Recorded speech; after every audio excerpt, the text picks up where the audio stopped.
자주 하지 않았습니까? 지난주에 한쪽이었는데 지난주에 처음으로 두 쪽 다. 그래서 저는 뭐 그냥 가볍게 생각했는데요. 주변 분들이 그냥 병원 한번 꼭 가보라고 해서 이게 그래 한번 병원 어제 이렇게 갔다 왔거든요. 이 대동이요. 이비인후과가 있는데 제가 한번 거기 갔다가 그 의사 선생님 프로필이 좋더라고요. 거기 뭐 서울대 의대 수석 뭐 졸업 뭐 이렇게 있더라고요. 이분 서울대 나왔구나. 그래서 이제 제가 이분학을 거길 가끔 갑니다. 근데 이제 요번에 가서 검사를 어제 가서 검사했는데요. 갑자기 이 검사지를 보더니 이거 큰 병원 가셔야 될 것 같다라는 거예요. 이게 검사지로는 이게 원인이 안 나 약 먹어도 소용이 없을 것 같으니까 이제 큰 병원 가서 이게 뭐죠 이거 써주는 거? 소견서 뭐 진단서 소견서를 써주더라고요. 그래서 그렇게 내가 이제 다시 큰 병원 가봐야 돼. 근데 제가요 여기서 놀라운 점이 뭔지 아세요? 몇 달 전에요 이미성 권사님이요 저와 똑같은 증상을 알았다라는 거예요. 지난주에 우리가 어떻게 이렇게 얘기하다 보면 권사님 제가 저희 아내가 얘기했나 제가 이렇게 얘기하다가 제 설교 때 몇 번 얘기했으니까 그것을 목사님 혹시 어디 안 들리시냐 그래서 제가 이상하다 이게 먹먹하다 물에 찬 것 같고 그러니까 이렇게 권사님도 본인도 몇 달 전에 안 들려서 검사 맡았는데 거기서도 큰 병원 가보라고 그래서 충대병원 가서 검사 맡으니까 고주파 난청 맞나요? 저주파 저주파 뭐 무슨 난청 이런 게 있대요. 근데 저도 보니까요 저는 반대로 예? 똑같나요? 제가 고주파인가요? 고주파 난청 이런 게 나온 거예요. 그리고 권사님이 아마 개인 병원에서 큰 병원 가보라고 할 거라고. 근데 진짜 거기서 똑같이 맞아. 이윤희 선생님 말이 맞네. 진짜 여기서는 약 먹어도 안 되고, 그리고 이게 조금 더 안 좋아질 때 있다고 이렇게 얘기하고 이제 큰 병원 가보라고 했는데, 진짜 의사 선생님도 그렇게 말했는데, 진짜 맞네. 그래서 제가요, 야, 이 공동체에 물어보는 거 맞구나. 이게 여러분 공동체에 물어보는 게 맞습니다. 그냥 제가 설교 가운데 가끔 부르고 얘기했는데 몇 달 전에 똑같이 이런 것들을 겪으신 분이 계실지 어떻게 알았습니까? 여러분, 하나님이 우리에게 공동체로 불러주시고 지체를 만나게 해주신 이유가 있을 줄 믿습니다. 바로 우리의 믿음과 그 경험들이 또 우리의 믿음을 통해 그렇게 확장되며 또 도움을 받을 수 있고 함께 섬겨나갈 수 있는 것이죠. 우리 적용 질문 같이 한번 읽어보겠습니다. 적용 질문입니다. 시작. 하나님의 뜻을 알고자 저와 여러분이 하나님 앞에 묻고 또 공동체 앞에 묻는 은혜가 있기를 소망합니다. 여러분 그렇다면 하나님께서 이렇게 왜 수백 년 뒤에 왜 수천 년 뒤에 일어날 일에 대해서 다니엘에게 환상을 보여주실까요? 그 이유가 26절과 27절에 나옵니다. 26절, 27절. 26절, 27절 다 같이 한번 읽어보겠습니다. 시작. 내가 너에게 설명한 아침과 저녁 제사 환상은 반드시 이루어진다. 그러나 아직 멀었으니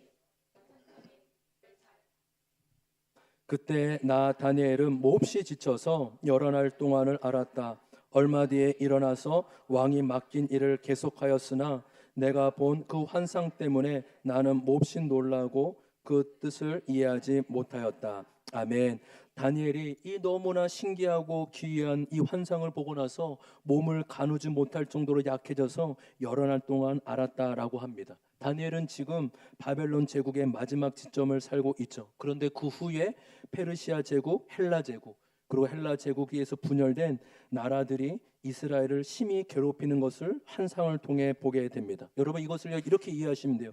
삼국 시대에 살았던 하나님의 사람에게 하나님이 조선이 일본에게 임진왜란을 겪어야 되며 또 중국 청나라에게 병자호란을 겪어야 하는 그런 말도 안 되고 무슨 의미인가 이것을 보여주는가 비슷하다라고 여겨질 수 있습니다. 여러분 이 다니엘이 이때 환상 가운데 본 게 66세였으니 자신의 이 몸이 그저 마음만이 아니라 몸도 얼마나 지쳤을까요? 그렇다면 중요한 것은 왜 하나님이 다니엘에게 미래의 일을 세상의 끝에 대한 환상을 보여주셨겠습니까? 바로 여기에서 우리가 영원한 진리 세 가지 정도를 찾을 수 있을 것 같습니다. 세 가지.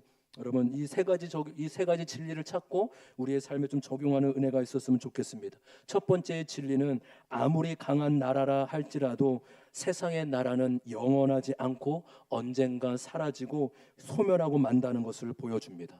한번 따라해볼까요? 세상 나라는 영원하지 않고 언젠가는 소멸한다. 여러분 그렇게 힘이 있어 보이는 헬라 제국, 바벨론 제국도 수백 년이 지나서 다 사라졌습니다. 또 로마 제국도 그렇게, 여러분 아까 그 연수와 그 둘기를 보지 않았습니까? 그렇게 힘이 있던 로마 제국도 결국에 역사 가운데 사라지고 힘을 잃고 말았죠. 여러분, 하나님이 모든 역사의 주관자 되시며 하나님의 권세 아래 놓여져 있음을 믿습니다.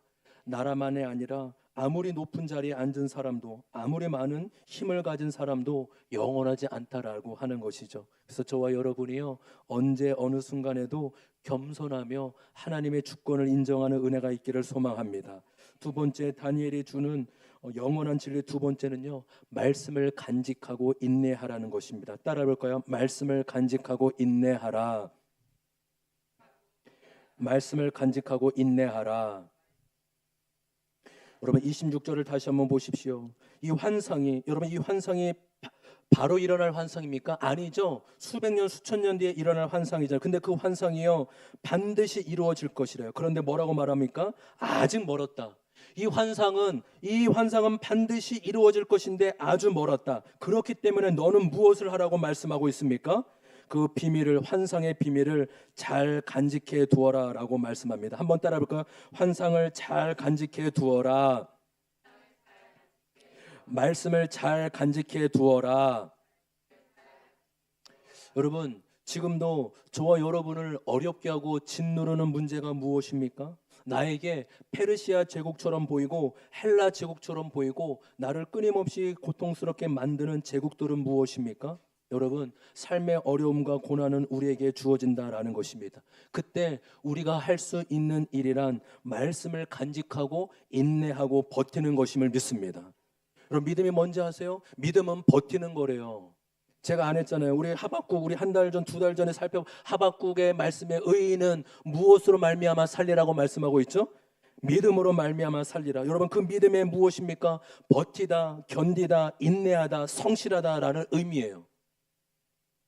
아, 그렇구나. 믿음은 버티는 것이구나. 아, 믿음은 내 부르신 자리에서 인내하는 것이구나. 할렐루야. 내가 인내하고 그 믿음의 자리를 버티면 하나님의 역사 가운데, 하나님의 주권 가운데 하나님의 뜻이 이루어질 줄 믿습니다. 그래서 저와 여러분이요, 말씀을 붙잡고 약속을 붙잡았으면 좋겠습니다. 할렐루야. 지금 당장 일어나지 않는다 하더라도 우리의 인생이 약속을 붙잡는 인생, 말씀을 붙잡는 인생이 되기를 소망합니다. 할렐루야. 마지막으로 세 번째, 영원한 진리 무엇입니까? 여러분, 이런 생각이 들지 않으세요? 야, 모든 역사가 하나님께 달려 있어? 인류의 역사와 내 개인의 역사가 하나님께 달려 있다고? 그럼 나는 뭐 해야 돼? 여러분, 이런 질문이 당연히 떠오르지 않습니까? 야, 어차피 나라의 힘들, 권세는 다 하나님께 달려있대. 인간의 삶은 다 하나님께 달려있대. 그러면 저와 여러분은 무엇을 해야 됩니까? 바로 세 번째, 영원한 진리는 오늘 내가 있어야 할 곳을 있어야 된다라는 것입니다. 여러분, 다니엘이 놀라운 게 뭔지 아세요?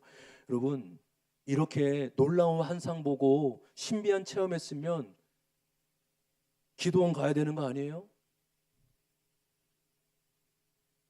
이렇게 신비한 환상 보고, 야, 수십 년 뒤에, 수백 년 뒤에 이런 일이 있어. 야, 재산 팔고 돈 팔고, 야, 기도원에서 살자, 선교사로 나가야자, 이래야 되지 않겠습니까? 근데요, 그가 무슨 일 한지 아십니까? 27절에요 얼마 뒤에 일어나서 다니엘이라는 게 뭐예요? 왕이 맡긴 일을 계속한 거예요. 여러분, 신앙은, 우리의 믿음은 현실 가운데 이루어지는 일임을 믿습니다. 다니엘서가 이 구약의 마지막 때에 대한 일이라면 신약의 마지막 때는 무엇입니까? 요한계시록이잖아요. 사도 요한이 정말로 그 반모섬에서 마지막 때 어떤 일이 일어날지에 대해서 그 꿈과 환상을 통해 요한계시록을 기록하지 않았습니까? 그러면 사도 요한은 마땅히 시한부 종말론처럼 기도원에 살다든지, 야, 하나님께 달려있네, 나는 할 수 없네, 그래 뭐 나의 인생을 즐기자, 뭐 이렇게 뭐 하지 않았겠습니까? 그런데요, 사도 요한이 그 환상을 보고 나서도 한 게 무엇인지 아십니까? 끝까지 제자를 길러내고 사랑의 사도로 예수님이 맡겨주신 어머니를 보살피며 사랑의 삶을 살아갔다라는 것입니다. 여러분, 그 신앙인은 어떤 사람일까요? 바로 오늘을 살아가는 사람임을 믿습니다. 할렐루야. 여러분, 내일 주님이 오신다 하더라도 할 게 없어요. 저는 교회 지키고 여러분은 가정 지키고 여러분의 사업장 지키면 되는 겁니다. 할렐루야. 기도는 안 가셔도 돼요. 여러분, 우리 10년 뒤 뭐 홍해선 뭐 여인 수시로 나오잖아요. 막 갑자기 종말이 온다, 북한이 쳐들어와서 떠난다. 그래서 막 수백 명, 수천 명이 막 다른 나라 떠나잖아요. 여러분 그거 얼마나 어처구니 없어요. 여러분 저와 여러분이 내일 주님 오신다고 하면 무엇 해야 됩니까? 회개하고 그죠? 교회 오셔야죠. 교회 물론 아까 제가 뭐 집 지키라 하지만 그래도 마음은 두려운 게 교회 와 기도해야죠. 회개하고. 근데 성경적인 정답은 삶의 자리를 지키는 것입니다. 할렐루야. 네. 이 다니엘처럼 이 환상을 보고 나서 수일 동안 몸을 앓고 힘들었지만 그래 내가 해야 할 일은 왕이 맡긴 일, 나라의 관리직을 내가 계속하는 것이지 라는 것입니다. 여러분 저와 여러분의 삶 가운데 앞으로 일어날 일을 알았다 하더라도 우리에게 허락된 자리를 다시 한번 관심을 갖는 은혜가 있기를 소망합니다.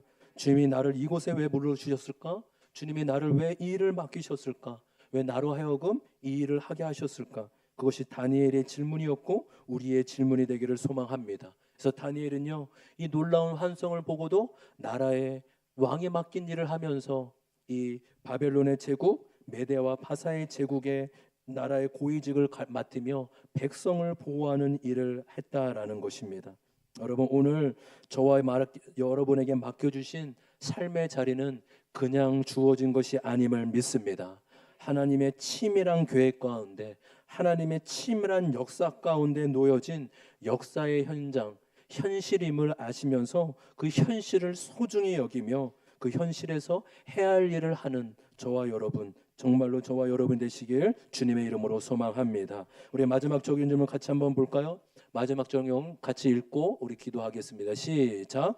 오늘도 여전히 인내하며 간직하며 내가 오늘도 해야 할 일은 무엇인가요? 아멘.